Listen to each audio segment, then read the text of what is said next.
Good morning, world.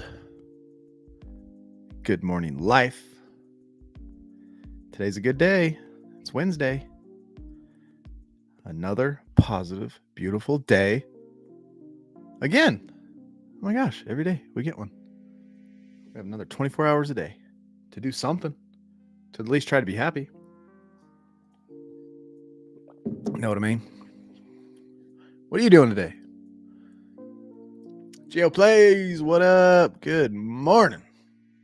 How are you doing today? How you staying positive? Angie Perry.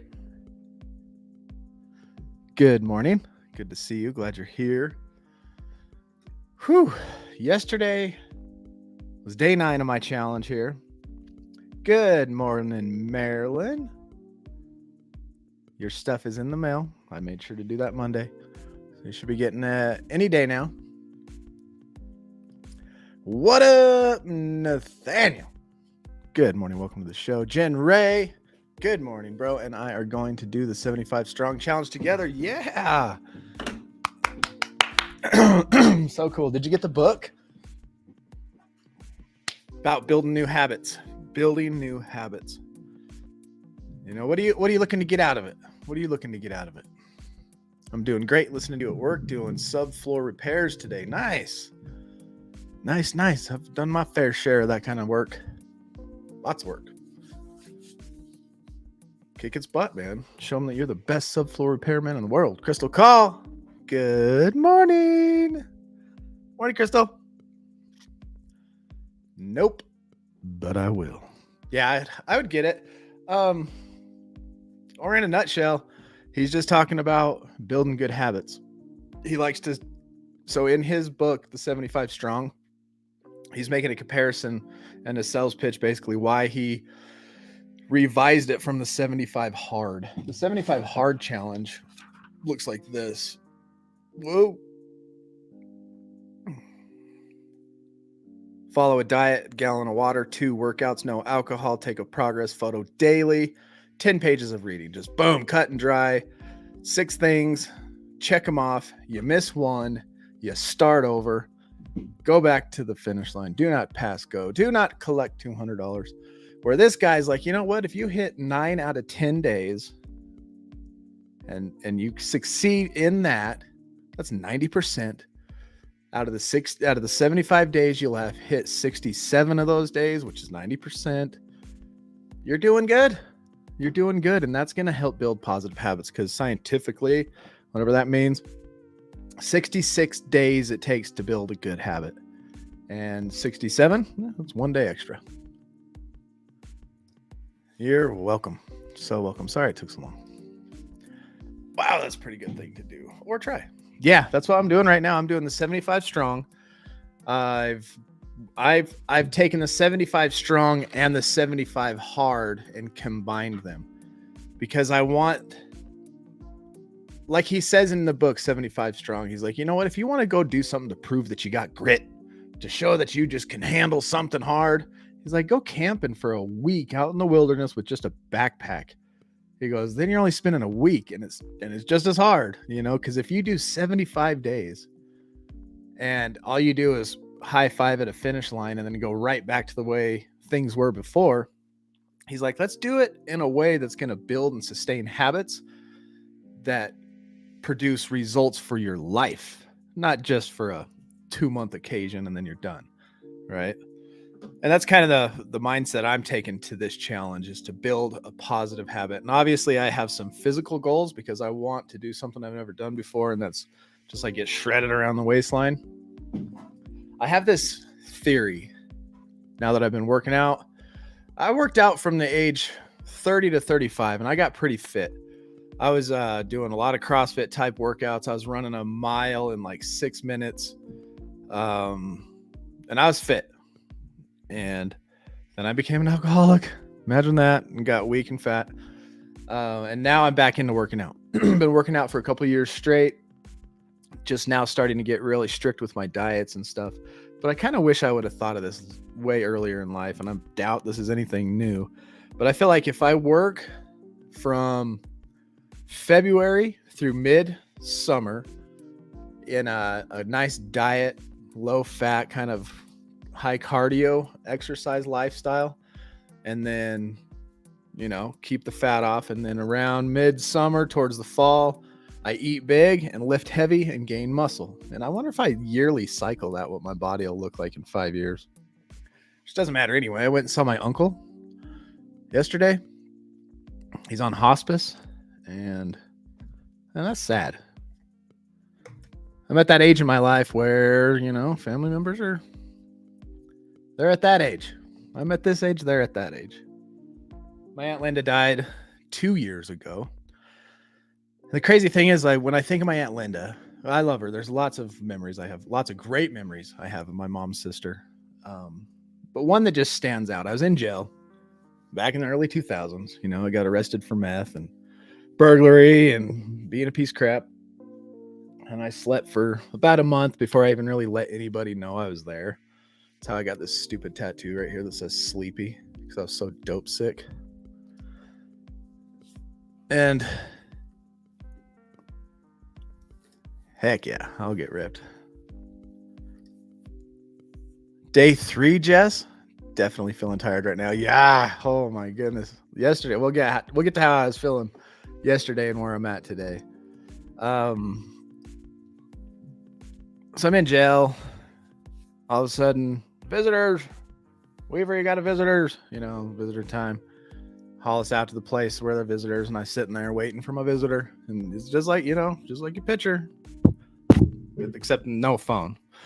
Between a plexiglass, thick piece of plexiglass. And my Aunt Linda walks in. And I'm embarrassed. I'm ashamed. And I'm like, what am I? I never just sat down. Obviously, I've talked to my aunt, she's my aunt. You know what I mean? And so when she walked in, I'm in jail and I'm in this little room, and all of a sudden the next 30, 45 minutes, it's just me and her. I'm like, what are we going to talk about? This is awkward. I feel ashamed. I'm embarrassed. It's my beautiful aunt. She's all nice. And she came and saw me every week in jail. Just faithfully. I'm going to go see LT. Just the sweetest aunt. And then she died a couple years ago. Her husband, my uncle Leroy, Uncle Guy, he's on hospice right now. I went and saw him yesterday. Sad. And so getting the body, trying to get buff and ripped, it's a minor goal in this challenge, because I don't know. I'm contemplating the end of life and stuff like that after visiting family last night. So that, that's kind of where my head's at right now. And so to build these values and to hear the conversation of all my cousins, we're all in the room giving them hugs and stuff, just to hear their conversations on what they remember about him and their reactions to it. I want to set up a lifestyle and habits and affect people in a way that when I'm on my deathbed and people are gathered around, the conversation in the room is uplifting and positive, and people aren't, you know what I mean? I don't need to explain too deeper than that, but you kind of feel me? I want a good positive vibe in the air of a life that was turned around, a life that affected my family first in a positive way, and then affected the community in a positive way. Here's to only living once. Don't be scared. Get out there and make changes and do something. We got a good prayer thing we've been going through, this 30-day prayer challenge for men. And today we're going to talk about a good mess. This is a good one. I remember me reading this one a while back. And she says, dude, me too. I get it. I feel you. I feel you too, brother. Thanks, man. Appreciate that. It's crazy when you're at your lowest who brings your heart to its highest. Yeah, no kidding. And it was so cool when she showed up. None of my buddies on the streets did. I haven't seen them since. 20 years ago. Into trading. Hey, dude, long time. Yeah, what's up? Changed the name. Didn't recognize you, but I know who you are now. Yeah, they are difficult conversations for sure. For sure. Geesh. That's my brother. A necessary mess, and it's a good mess. And obviously, y'all know that when I talk about my higher power, I talk about the God of the Bible. That's the one I chose. That's one I'm going to stick with it. I'm not going to be a higher power hopper. Coined that today, April 20th, 7:40 a.m. Mountain Time. Without oxen, a stable stays clean, but you need a strong ox for a large harvest. Think about that. Without an oxen, the stable stays clean, but you need one if you want to have a big harvest. Oxen are powerful creatures with a history entwined with mankind. Their domestication as a draft animal is estimated to have started around 4000 BC. They're first mentioned in the Bible in Genesis 12 in a list of valuable gifts from Pharaoh to Abram. A healthy ox to pull a plow was expensive. An evenly matched pair that pulled in unison was even more so. If you were able to afford such a beast, they most certainly multiplied the work you could accomplish and expanded your ability to plant and harvest crops. An amazing tool. Higher power offer.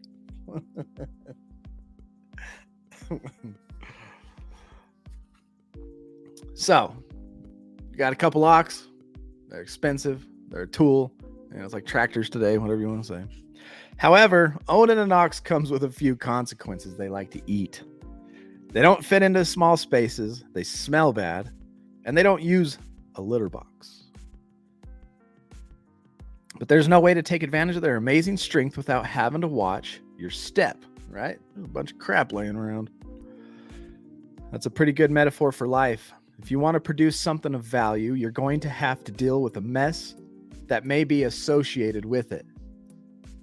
So these big oxen produce a big harvest because they plow your fields and they're strong, but they crap all over the place in their stalls. They stink. You got to feed them, but it's necessary.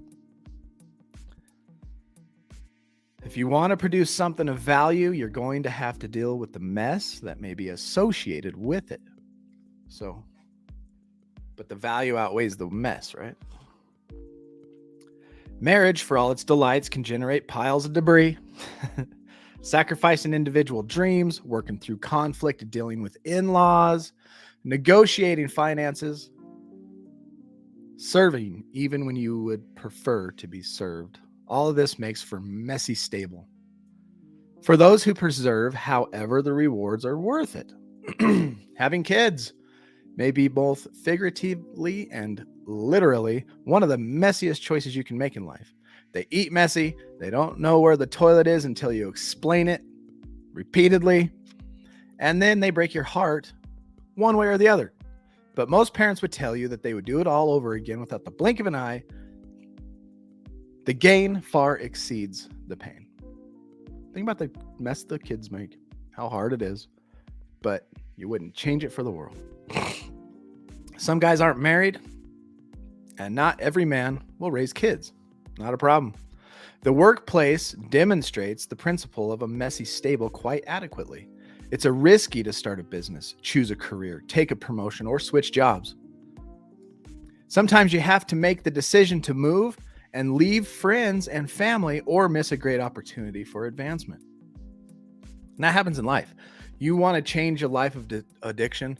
You want to get out into doing better things for yourself. Choose your friends wisely, and you may have to leave some behind. You may have an emotional attachment to them, but you got to cut it off for yourself. It's time to think about ourselves and setting ourselves up for the future, and not in such a selfish way you're neglecting. You know what I mean? Just think about yourself, value yourself, do something for yourself. Employees and coworkers don't always do what you expect or even what they've promised. Customers, bosses demand more than you can provide. Every week you have to clean up something that hit the fan, even if it isn't your fault. But we take the mess because of the possibilities.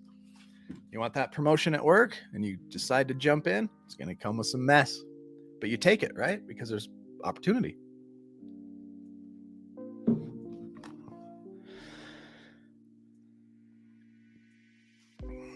Being active in a Christ-centered congregation is essential, but it takes time, effort, and sacrifice. The strength of a good church is like that of an ox, producing far more as a whole than we can individually, even if the individuals aren't perfect. Think about a necessary mess. If you want something that's over here, what kind of mess do you usually have to create to get to it? I'll go first. A clean house. If I were to go back here, dust my shelves, clean out the couch, clean out behind the couch, what kind of mess do you usually make first before you clean it and it gets put back together? And that's a necessary mess for the reward of having everything clean and sanitized and all that stuff, right? What are other things? What are some things in your life right now that are, you're about to take on that's a necessary mess? You're going to make a necessary mess, but it's going to be worth it. What you going through? The principle in this verse is that nothing of value comes without an unpleasant aspect. Hard work, unpredictable consequences, and real risk. God wants us to work at whatever he puts into our lives, not fearing the consequences, but focusing on creating something of value. It's complicated. Sometimes as we look at opportunities, so Paul exhorts us to meditate on the concept. An athlete cannot win the prize unless they follow the rules, and hardworking farmers should be the first to enjoy the fruit of their labor. Think about what I'm saying. The Lord will help you understand all these things. As men, God offered us possibilities, and we have to understand clearly that a mess that goes with choice is also part of the deal. But he wouldn't invite us to greater things if it weren't in our best interest. And if everything were easy, we wouldn't be better off for it. So is there any area in your life that you have mistakenly thought should come easy without hard work and risk? Really, yeah, anything you take on. I'm going to get clean from alcohol and drugs. I'm going to get fit. I'm going to repair all my relationships. That should be easy, right? Or just fixing one relationship. Just go say sorry. It'll be all good. It doesn't work like that. Is there anything in life we can do that's going to add value that's just easy? You just walk in and that was easy. My son's 6. I'd die for him, and he's so rotten. I got 4 of them. I know. I've always said you run with the dogs, you're going to get fleas. So choose why. That's a fact. Choose your friends. Birds of a feather flock together. You show me your friends, I'll show you who you are. You want to be successful? Go hang out with successful people. You want to be a millionaire? Go hang out with millionaires. Get in the group. Start talking. Learn the insights. Start getting that mindset. Mindsets start, working together. We start capturing the same thoughts and ideas and learning and gleaming off each other. And then that's how it works. You want to be a junkie? Go hang out with junkies. Want to continue to relapse? Go hang out with people that are putting themselves in high-risk situations all the time. You want to change? You got to change.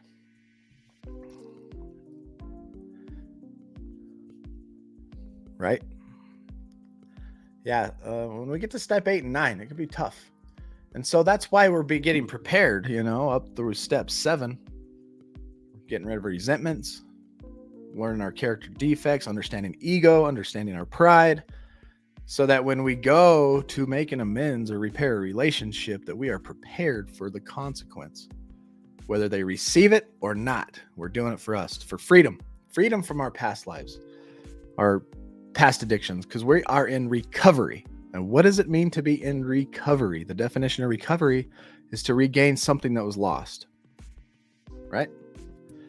So we have to regain something. When we were 5, 6 years old, having our imagination about the world, we didn't think we'd end up like that. And so we're going to go regain that little 5 or 6 year old imagination for our future. What did you all want to be when you were like 6 or 7? I wanted to be, this is funny, I wanted to be a speed skater on the ice in the Olympics. I loved how they were like, And I learned how to skate. They won't let me. I tried. They knew my style wasn't Gucci. Hey, can I hang out, guys? No. That's funny. Man, I'm tired today. So I'm on day 10 of this 75 strong challenge.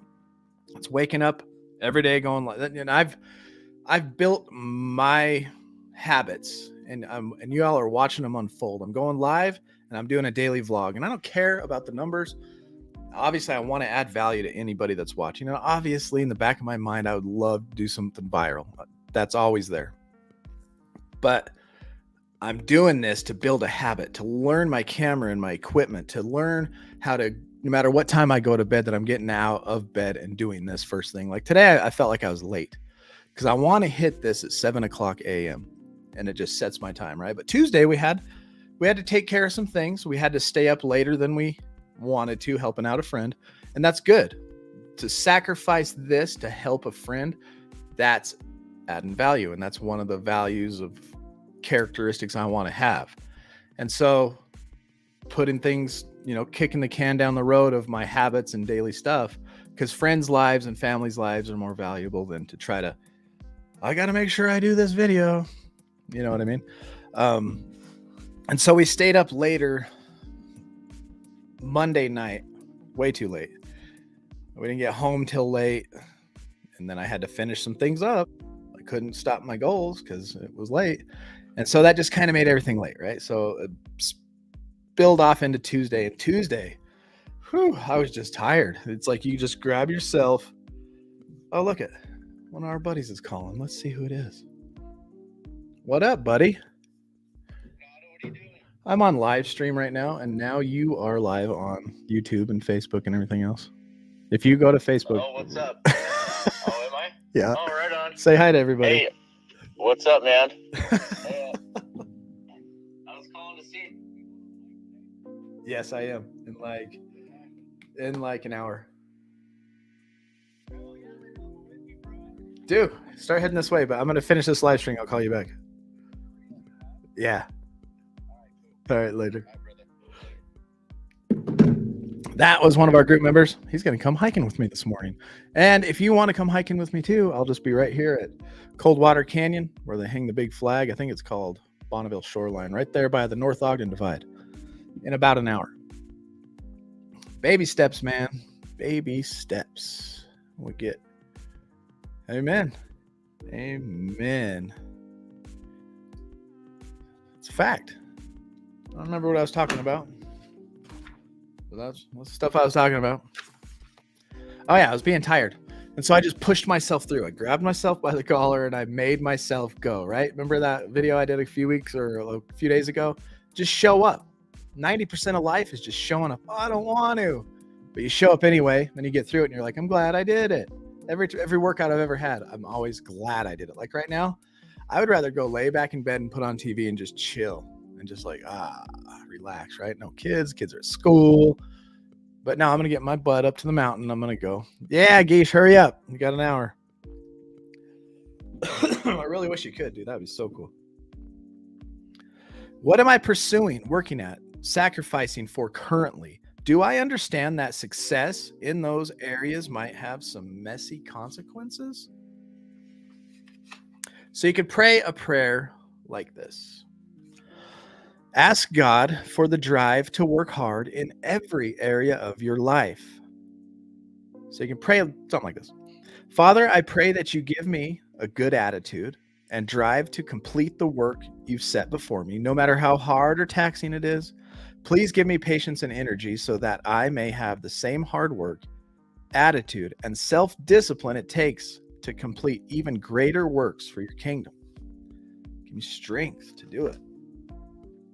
That's one thing, the whole this too shall pass is you just look at the goals you lay out and you're like, you know what? Regardless of how I feel, I'm going to make myself show up. I'm going to do the best I can.